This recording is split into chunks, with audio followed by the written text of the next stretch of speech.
Hello दोस्तों, examination classes में आपका स्वागत है। हाँ दोस्तों, यूपी पुलिस कंप्यूटर ऑपरेटर के न्यू प्लेलिस्ट में दोस्तों इस समय कंप्यूटर नेटवर्क के प्रैक्टिस सेट करवा रहा हूँ। दोस्तों आज का मेरा टॉपिक होगा नेटवर्क सिक्योरिटी से ज़्यादा क्वेश्चन उठाया हूँ। आइए दोस्तों स्टार्ट करता हूँ। पहला क्वेश्चन है दोस्तों, which one of the following is a define as a program that runs, ये अंश नहीं है, ये रन्स है, टाइपिंग मिस्टेक है, in the background on your computer sending information about your browsing habit to the company।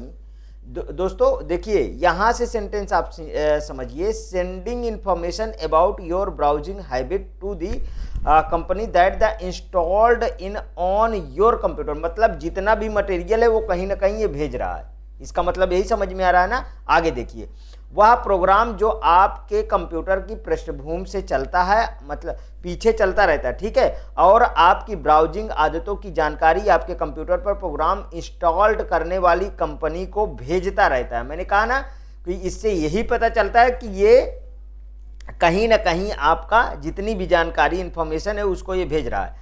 उसे इनमें से किसके रूप में परिभाषित किया जाता है? तो देखिए, इस तरीके के कभी भी सेंटेंस आए तो जो भी जानकारी यदि आपके कंप्यूटर में भेज रहा है तो स्पाईवेयर होता है, ध्यान रखिएगा। और ये जानकारी भेजता रहता है, मतलब ये मालवेयर में ये सब मालवेयर के ही पार्ट है, ये भी आपको पता है। तो यहाँ पे देखिए आप क्वेश्चन में, मतलब एडवेयर, मालवेयर, स्पाईवेयर और ग्रेवेयर। तो मतलब इसका ऑप्शन कौन सा सही है? सी ऑप्शन सही है। स्पाईवेयर वेयर होता क्या है?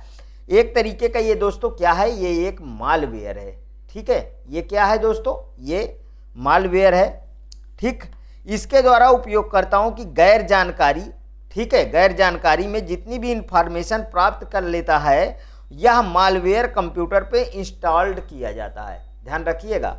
तो मतलब स्पाईवेयर। और दोस्तों ये वेरी मोस्ट इंपॉर्टेंट है, बहुत बार ये क्वेश्चन पूछा गया है दोस्तों, स्पाईवेयर। आगे देखिए next question, what is the terms given to the act of wrongfully obtaining someone personal information without their permission. किसी भी व्यक्तिगत जानकारी को उसकी अनुमति के बिना गलत तरीके से प्राप्त करने के कार्य को क्या कहा जाता है? आइडेंटिटी थेफ्ट कहा जाता है, फिशिंग कहा जाता है, इंटरनेट टाइम थेफ्ट कहा जाता है, कि साइबर डिफ्रेगमेंटेशन कहा जाता है? कौन सा सही होगा ऑप्शन बताएं दोस्तों। इसका आइडेंटिटी थेफ्ट मतलब पहचान की चोरी, किसी व्यक्तिगत जानकारी को उसकी अनुमति के बिना गलत तरीके से चुराना, ठीक है दोस्तों, गलत तरीके से प्राप्त करना, ठीक है। मतलब एक तरीके से कहिए पहचान की चोरी ना, इसे पहचान की आइडेंटिटी थेफ्ट ही कहेंगे ना, ठीक है। आगे देखिए, in India under the cyber insurance, इसको और बड़ा कर लेते हैं,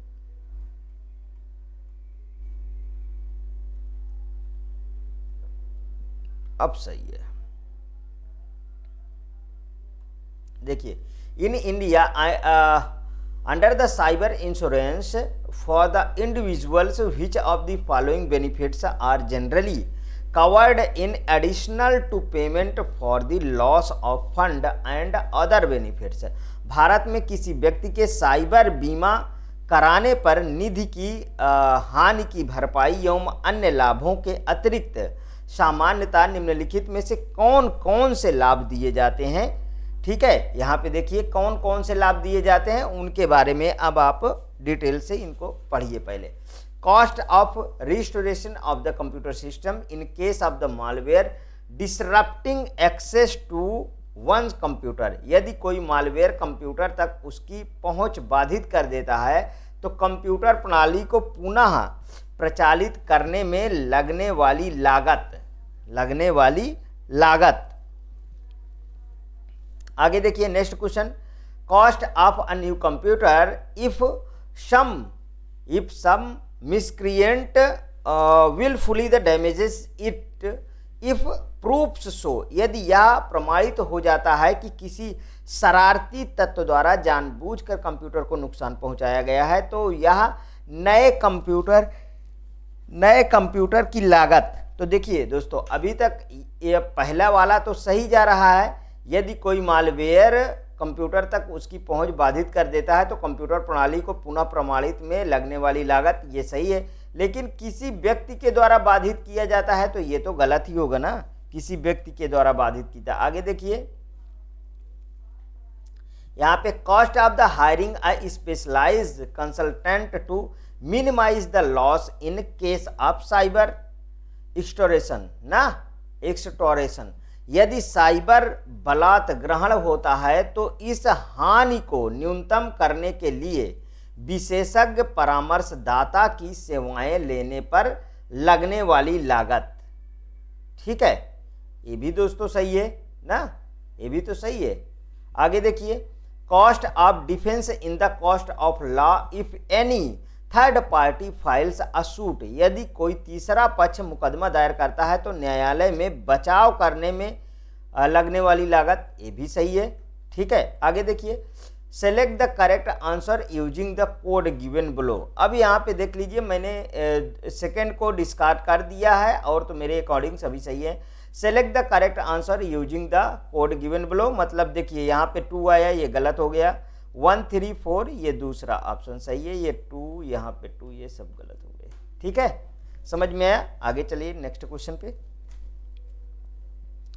Which algorithm is used to decide the path to transfer the packets from source to destination? Source स्थल से गंतव्य तक पैकेटों को स्थानांतरित करने के मार्ग का निर्णय करने के लिए किस कलन विधि का प्रयोग किया जाता है? राउटिंग का किया जाता है, पाथिंग का किया जाता है, कि सेलेक्टिंग का किया जाता है, डायरेक्टिंग। देखिए पाथिंग वगैरह ये सब कोई वर्ड होते ही नहीं है कंप्यूटर पे। ठीक है, इसको तो देखते ही इस तरीके के वर्ड डिलीट कर दिया करिए दिमाग से। ठीक है, यहाँ पे देखिए वो होता है दोस्तों राउटिंग। ठीक, क्या कहते हैं? राउटिंग। देखिए, अगर हम बात करें कि सोर्स से डेस्टिनेशन तक पैकेटों के स्थानांतरण करने का मार्ग निर्णय करता है तो वो करता है दोस्तों राउटिंग। ठीक है, next question, which chapter of the India IT act 2000? ध्यान रखिएगा, बहुत बार क्वेश्चन पूछा गया है। IT act 2000 mandates the establishment of cyber appellate tribunal.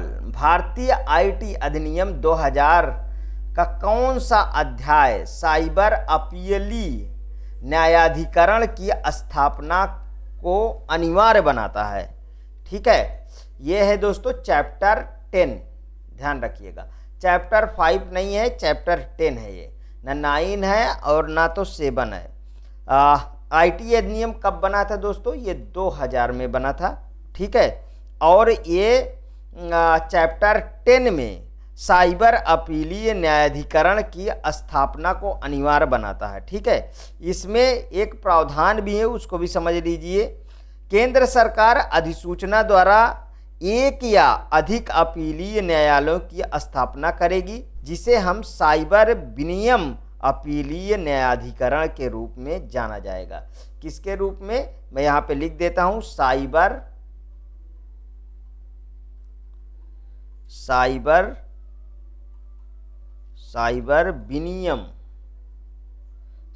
विनियम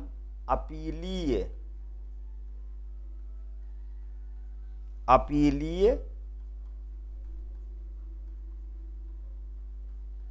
न्यायाधिकरण। ठीक है, न्यायाधिकरण के रूप में जाना जाएगा। आगे चलते हैं नेक्स्ट क्वेश्चन पे। Offences like the tamperings with computer sources, document, hacking a computer system and publishing information with is obscene. ठीक है, obscene in electronic form are defined in dash of the India act 2000। Computer के source documents के साथ छेड़छाड़, computer system को hack करना और electronic रूप में अश्लील जानकारी प्रकाशित करने जैसे अपराधों को भारतीय आईटी अधिनियम 2000 के डैश में परिभाषित किया जाता है। चैप्टर 9 में, चैप्टर 8 में, चैप्टर 3 में कि चैप्टर चैप्टर 11 में बताइए कौन सा सही है। तो दोस्तों ये चैप्टर चैप्टर 11 में ध्यान रखिएगा। फिर उसी तरीके के क्वेश्चन है, ठीक। 2000 में तो आईटी एक्ट पारित किया गया था ना। कंप्यूटर के सोर्स डॉक्यूमेंट के साथ छेड़छाड़, कंप्यूटर सिस्टम को हैक करना, यहाँ पे सब कुछ लिखा भी हुआ है, ठीक है। हैक करना और इलेक्ट्रॉनिक रूप से अश्लील जानकारी प्रकाशित करने जैसे अपराधों को भारतीय आईटी एक्ट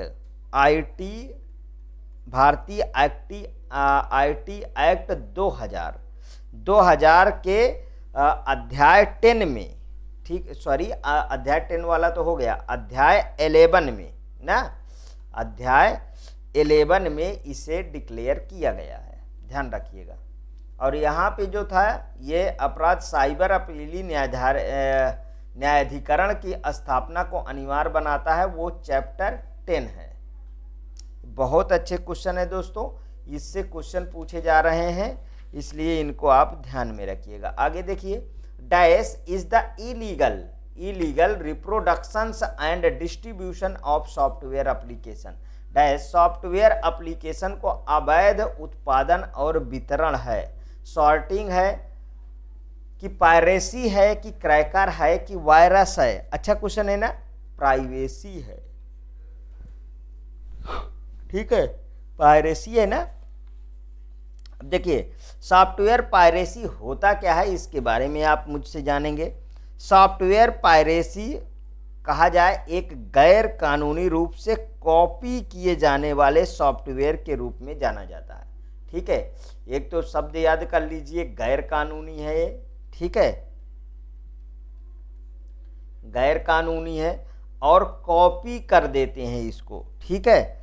और इसको जिससे खरीदे गए सॉफ्टवेयर की मतलब कितनी भी वो कॉपी बना सकते हैं। जब एक बार कॉपी हो गया तो कितनी भी कॉपी बना सकते हैं। तो ये कितने प्रकार के होते हैं, इसके टाइप्स मैं आपको बता देता हूँ आज, कितने प्रकार के होते हैं, ठीक है। काउंटर फिटिंग आता है, पहले यहाँ से लिखता हूँ, काउंटर फिटिंग नोट कर लीजिए आप। काउंटर फिटिंग, दूसरा लिख लीजिए इंटरनेट पायरेसी, इंटरनेट पायरेसी। और तीसरा लिख लीजिए and user piracy, and user piracy, ठीक है। और चौथा लिख लीजिए क्लाइंट सर्वर ओवर यूज ना, क्लाइंट सर्वर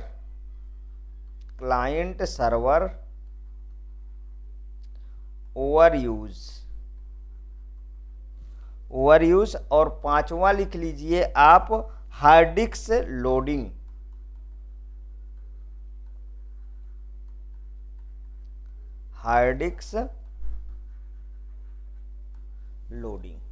ठीक है। 5 टाइप आप याद रखिएगा। Next question, which type of virus attach with the EXE file, मतलब EXE का मतलब एग्जीक्यूटेबल, ध्यान रखिएगा। EXE files and the resulting infected EXE file attacks other EXE file and infects them. किसी प्रकार का वायरस EXE फाइलों के साथ संलग्न होकर उसे इन्फेक्टेड या संक्रमित कर देता है और इन्फेक्टेड EXE फाइल अन्य EXE फाइलों पर हमला कर उन्हें भी संक्रमित कर देता है, उन्हें भी क्या कर देता है, संक्रमित कर देता है।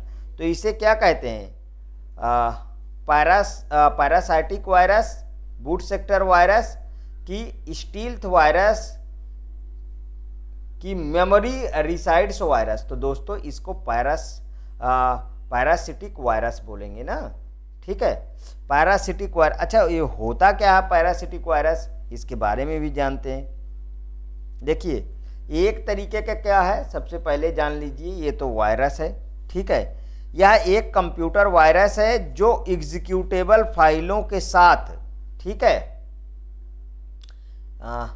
यहां से देखिए इसकी डिफिनीशन ही पूरी कॉपी कर दी गई है, ठीक है, के साथ संलग्न होकर उसे इन्फेक्टेड या संक्रमित कर देता है और इन्फेक्टेड EXE फाइल या अन्य EXE फाइलों मतलब एग्जीक्यूटेबल फाइलें के साथ इसे अटैच कर देते हैं। इन्फेक्टेड या मतलब संक्रमित कर देता है और इन्फेक्टेड एग्जीक्यूटेबल फाइल अन्य एग्जीक्यूटेबल फाइल पर ये क्या करता है, उस पर अटैक बोलता है, मतलब हमला करता है, उन्हें भी ये क्या करता है, अपने साथ जो है संक्रमित कर देता है, ठीक, इन्फेक्ट कर देता है। तो सही है।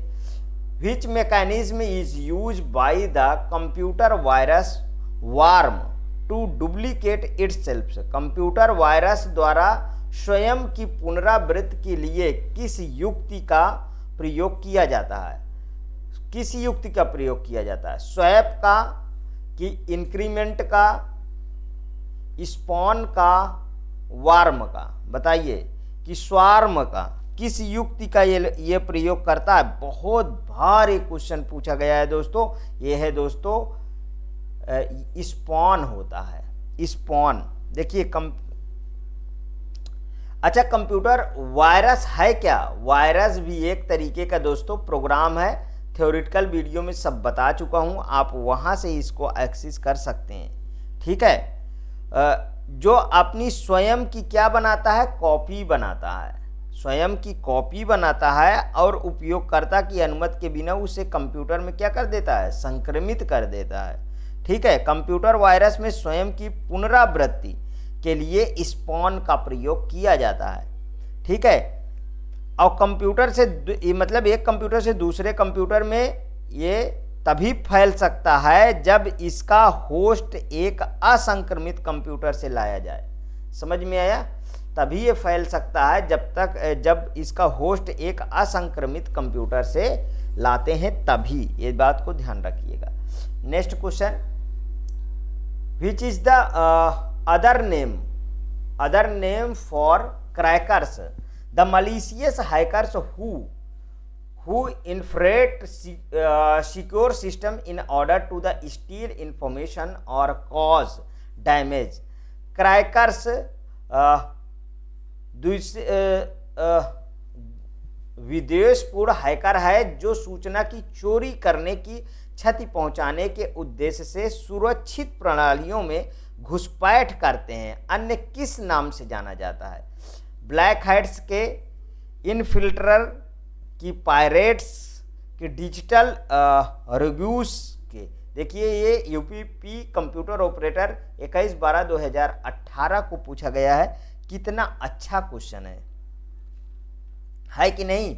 अच्छा क्वेश्चन। तो इसमें क्या होगा दोस्तों, इसका आंसर कौन सा सही होगा? ब्लैक हैट्स, ब्लैक हैट्स इसका ऑप्शन सही होगा। देखिए क्रैकर्स विद्वेषपूर्ण हैकर होते हैं जो किसी सूचना को चोरी करने या उसे क्षति पहुंचाने के उद्देश्य से सुरक्षित प्रणालियों में घुसपैठ करते हैं। उन्हें हम ब्लैक हैट्स के नाम से जाना जाता है। इन सब की दोस्तों अगर देखा जाए तो सब की डिफिनीशन एक तरीके से क्वेश्चन में बता दी गई है, बस आपको आंसर में टिक करना है।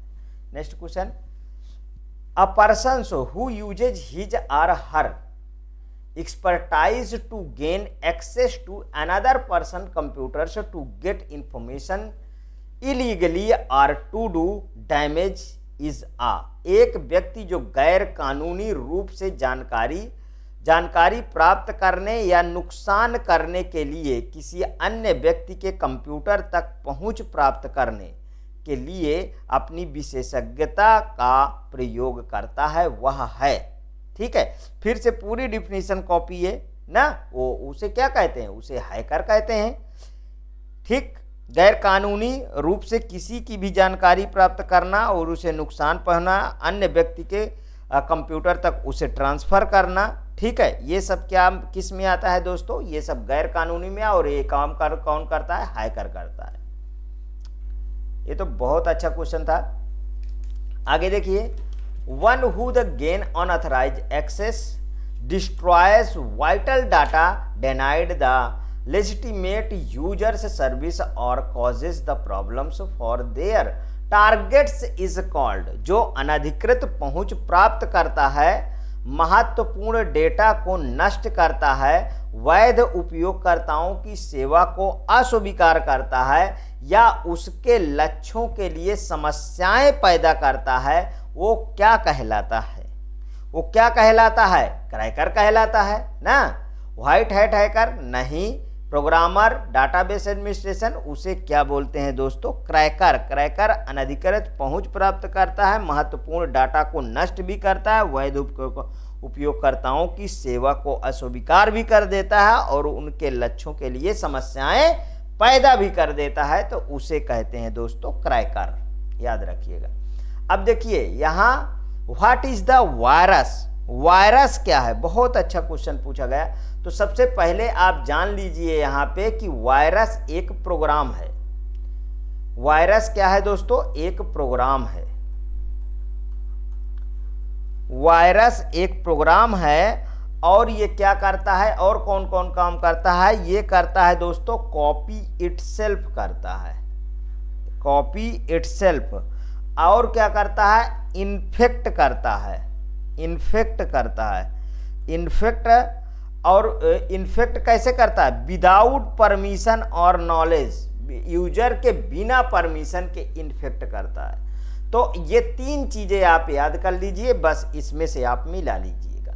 यहाँ पे देखिए it is a computer device that, ये डिवाइस कहाँ से आ गया? डिवाइस से ही ये क्वेश्चन गलत हो गया, ये होगा ही नहीं, इसको हटाइए। यहाँ पे देखिए इट इज ए कंप्यूटर की logger that Q copy itself, की लॉगर नहीं। आगे देखिए it is a computer device नहीं। अब आगे देखिए it is a computer program, बिल्कुल सही।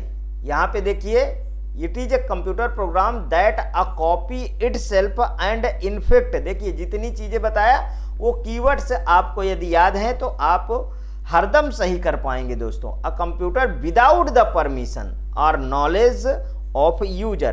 देखिए यहाँ पे यूपी पुलिस कंप्यूटर ऑपरेटर 21/12/2018 का क्वेश्चन है। एक कंप्यूटर प्रोग्राम है जो स्वयं को कॉपी कर सकता है और उपयोगकर्ता की अनुमति या जानकारी के बिना कंप्यूटर को संक्रमित कर सकता है। ठीक है, बहुत अच्छा क्वेश्चन पूछा गया ना, मस्त क्वेश्चन था। तो ये डी ऑप्शन इसका सही होगा, यहाँ पे डी डाल दीजिए। Next question, which of the following viruses generally found in the hard disk root directory but it keeps on changing location? निम्नलिखित में से कौन सा वायरस सामान्यतः हार्ड डिस्क में पाया जाता है परंतु अपनी स्थिति परिवर्तित करता रहता है? हार्ड डिस्क में पाया जाता है परंतु अपनी स्थिति भी परिवर्तित करता रहता। ध्यान दीजिए यहाँ पे, यहाँ हार्ड डिस्क में पाया जाएगा और अपनी स्थिति परिवर्तित करता है, ये कीवर्ड है। तो ये कौन करता है? ये करता है वियना करता है दोस्तों, ध्यान रखिएगा। ट्रोजन रिबूट, वियना, वे, ट्रिवल.88 नहीं, ये काम करता है वियना वायरस करता है। ठीक है, और हार्ड डिस्क के रूट में पाया जाता है, ध्यान रखिएगा। हार्ड डिस्क के रूट में ये पाया जाता है। बहुत अच्छा क्वेश्चन है। Next question, what is the distributed Daniel of services DDoS attack? Distributed Daniel of services DDoS attack क्या है? कंप्यूटर गेम है, ये साइबर अटैक है कि मिलिट्री अटैक सिस्टम है कि नन ऑफ दीज है? बताइए ये क्या है दोस्तों? ये है दोस्तों एक साइबर अटैक है। ठीक है, डीडॉस अटैक एक साइबर अटैक है जिसका उद्देश्य किसी ऑनलाइन सर्वर एप्लीकेशन वेबसाइट को बाधित करना है। समझते रहिएगा। ठीक है, इस अटैक में टारगेट वेबसाइट पर भारी मात्रा में नेटवर्क सोर्स से ट्रैफिक भेजा जाता है, मतलब उसको जाम कर दिया जाता है। ठीक है, जिससे वो वेबसाइट क्या हो जाएगी? क्रैश हो जाएगी। वेबसाइट क्या हो जाएगी दोस्तों? वेबसाइट क्रैश हो जाएगी। ठीक है, क्रैश हो जाती है। Next question, which of the following virus spreads via malicious emails? इनमें से कौन सा वायरस खतरनाक ईमेल द्वारा फैलता है? खतरनाक ईमेल द्वारा फैलता है। फिर से क्वेश्चन आया है, ईमेल द्वारा फैलता है तो वो क्या होता है दोस्तों, जेसा फ्रॉन्टनाइट होता है, फोर्टनाइट। ठीक है, यहाँ पे देखिए टॉर्जन रिब्यूट है, वियना है, जेसा फोर्टनाइट है कि ट्रिवियल 88, तो इसका सी ऑप्शन बिल्कुल सही है दोस्तों। Next question, in the contest of computing a spider is a ion. Computing के संदर्भ में स्पाइडर क्या है? Program that the catalogues website, search engine, कि hackers who break into a corporate computer system की एप्लीकेशन फॉर व्यूइंग वेबसाइट। कौन सा सही है इसका दोस्तों? प्रोग्राम दैट कैटलॉग वेबसाइट, इसका बिल्कुल ऑप्शन सही है। स्पाइडर एक क्या है? कंप्यूटिंग प्रोग्राम है दोस्तों। ये कैसा है? एक कंप्यूटिंग प्रोग्राम है, कंप्यूटिंग प्रोग्राम है। ठीक है, जो वेबसाइट का कैटलॉग तैयार करता है, यानी कंटेंट इमेज लिंक को चेक करके गूगल के इंडेक्सिंग पेज में इंडेक्स करा देता है। ठीक है, इंडेक्सिंग पेज में इंडेक्स करा देता है, तो ये तो बहुत अच्छा काम करता है दोस्तों। आगे चलते हैं। Which of the following category of virus does not replicate themselves. निम्नलिखित में से वायरस की श्रेणी में कौन स्वयं को नहीं दोहराता है? वार्म स्वयं को दोहराता है दोस्तों, बिल्कुल करेक्ट है, वार्म स्वयं को दोहराता है, लेकिन ट्रोजन हार्ट नहीं दोहराता है। बूट सेक्टर वायरस भी दोहराता है, माइक्रो वायरसेस भी दोहराते हैं, लेकिन ट्रोजन हार्ट ये दोहराता नहीं है दोस्तों, इन्फेक्ट करता है। ठीक है, आपका इन्फेक्ट कर देगा, क्रैश कर देगा और दूसरे को जानकारी भी भेज देगा। Next, which of the following is not a overwrite virus. इसमें से ओवरराइट वायरस कौन सा है बताइए? ओवरराइट वायरस के लिए बोल रहा तो ये है दोस्तों म्यू। ठीक है, म्यू वायरस ओवरराइट का मतलब उस पर फिर से लिख देना ना। ओवरराइटिंग वायरस एक तरीके का क्या कहिए, दुर्भावनापूर्ण एक प्रोग्राम होता है जो संक्रमण के बाद आमतौर पर सिस्टम की मेमोरी में डाटा को ओवरराइट करके मूल प्रोग्राम को प्रभावी ढंग से नष्ट कर देता है। ठीक है,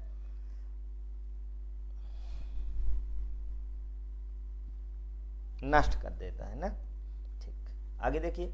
विच of the following categories of viruses normally infect executable code such as .com and exe file. वायरस की निम्नलिखित श्रेणियों में से कौन सा सामान्यतः निष्पादन कोड को संक्रमित करता है, जैसे कि .com और .exe फाइलें? File infect viruses, boot sector viruses, master boot sector viruses की माइक्रो वायरसेस। अच्छा क्वेश्चन है दोस्तों, तो ये है दोस्तों फाइल इन्फेक्टर वायरस। ठीक है, फाइल इन्फेक्टर वायरस ये क्या है? कोड एग्जीक्यूशन कोड को क्या करता है? इन्फेक्ट कर देता है। इसमें कौन कौन से आते हैं? .com और .exe फाइल, .com और .exe फाइल।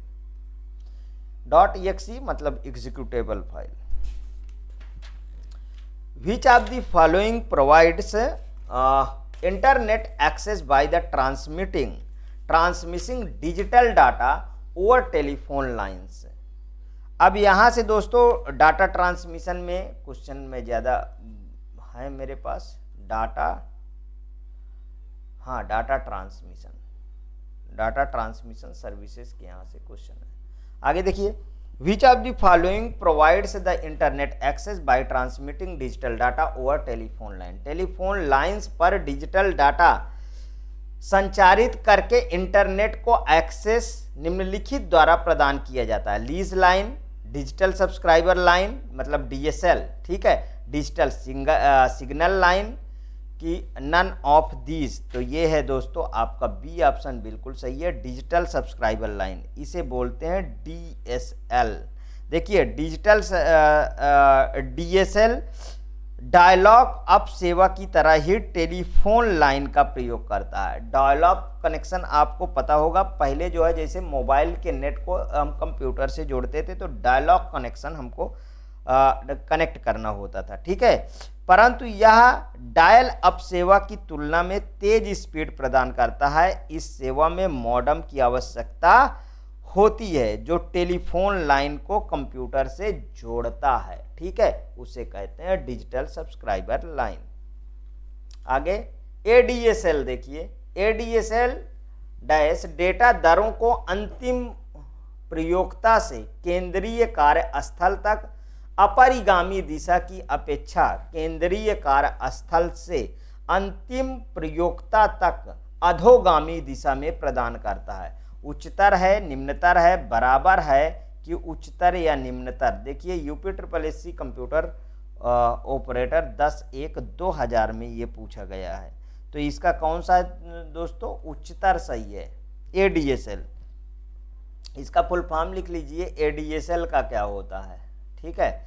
एडीएसएल का होता है asymmetric digital subscriber line, asymmetric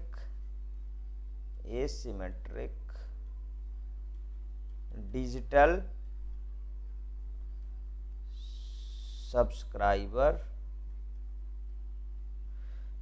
subscriber line, ठीक है।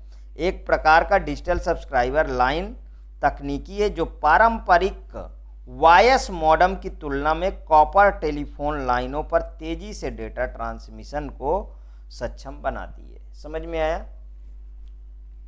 Next question, with reference to communication technologies what is are the difference या differences between the LTE 4G network होता है, ठीक है। एलटीई लॉन्ग टर्म इवोल्यूशन इसे कहते हैं, and VoLTE voice over long term evolution इसे बोलते हैं, ठीक है। संचार प्रौद्योगिकियों के संदर्भ में एलटीई लॉन्ग टर्म इवोल्यूशन और voice over long term evolution के बीच क्या अंतर है। अच्छा क्वेश्चन है, ठीक है, इनके बीच में क्या अंतर है। तो इनके पहले आप एलटीई को समझ लीजिए और उसके बाद इसके आप इस डिटेल में चलिए तो ज़्यादा बेटर रहेगा। देखिए एलटीई लॉन्ग टर्म इवोल्यूशन एक 4G नेटवर्क है, ठीक है। अब भारत में एलटीई सेवा का प्रारंभ जो है सबसे पहले एयरटेल ने 2012 में शुरू किया था। या वॉइस ओनली तकनीक पर काम करता था, वॉइस ओनली तकनीक, मैं लिख देता हूं, voice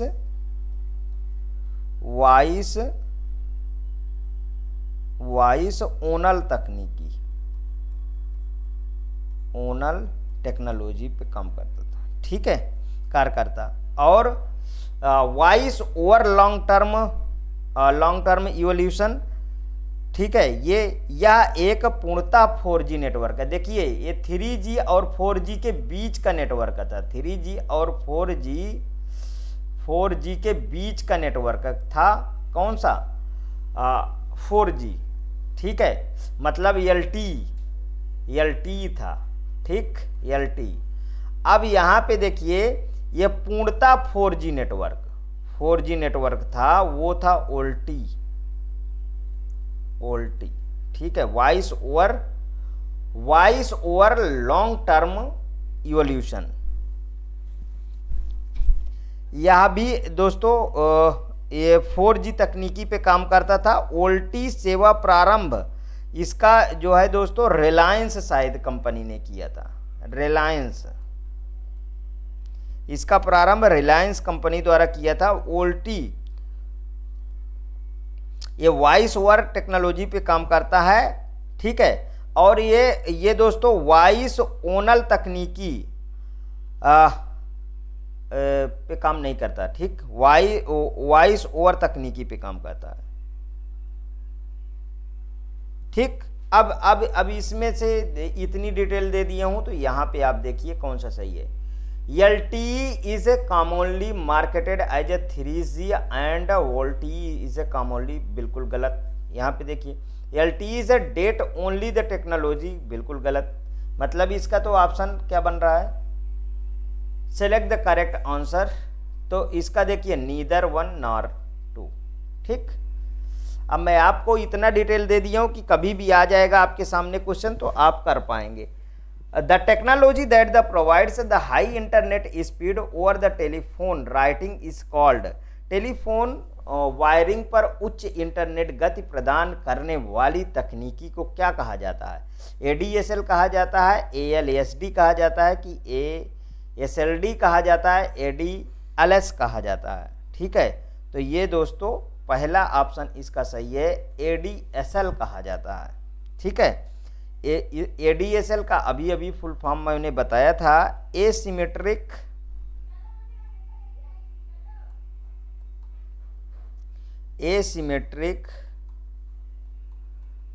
digital subscriber line.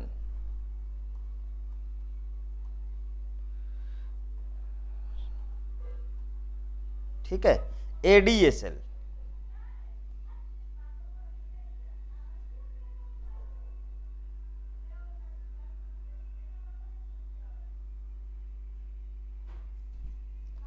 Next question, PSTN is an example of dash network. PSTN network का एक उदाहरण है सर्किट स्विचिंग का, ऑप्टिकल स्विचिंग का,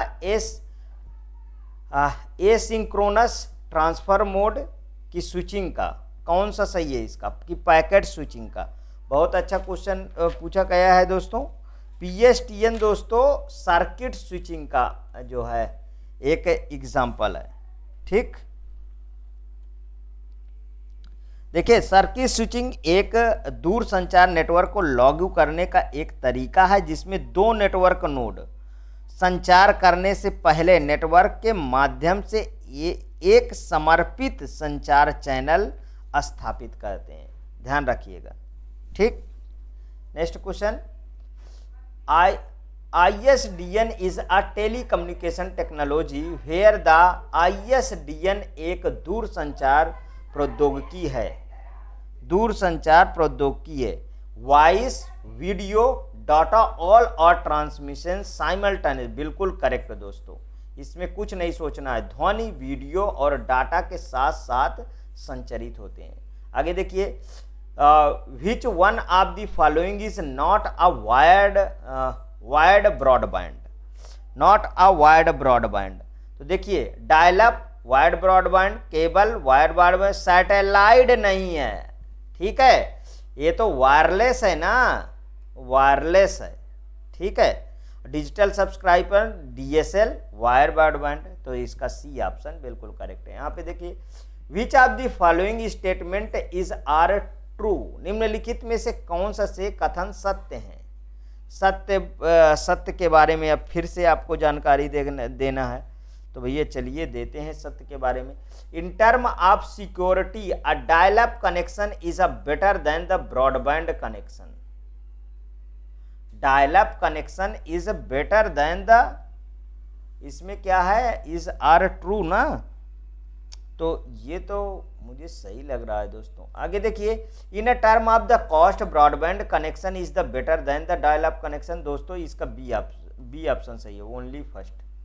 next question, dash known as the physical address is a unique identifier of the each host and is associated with the NIC network interface card. एक भौतिक address के रूप में जाना जाता है, प्रत्येक होस्ट का एक विशिष्ट पहचान करता है और NIC नेटवर्क इंटरफेस कार्ड से जुड़ा है। Media address, media access control addresses की कंट्रोल एड्रेस की डोमेन एड्रेस। अच्छा क्वेश्चन है ये भी, इसके बारे में आप बताइए। तो इसका कौन सा सही होगा? मीडिया एक्सेस कंट्रोल एड्रेस ना, यही तो सही होगा। मीडिया एक्सेस कंट्रोल एड्रेस, इसी को मैक एड्रेस, मैक एड्रेस। ठीक है, मैक एड्रेस, ये मैक एड्रेस एक विशिष्ट पहचान देता है जिसे नेटवर्क सेगमेंट के भीतर संचार में नेटवर्क एड्रेस के रूप में उपयोग करने के लिए नेटवर्क इंटरफेस कंट्रोल को सौंपा जाता है। ये दोस्तों 48 बिट का होता है। ठीक है, समझ में आया?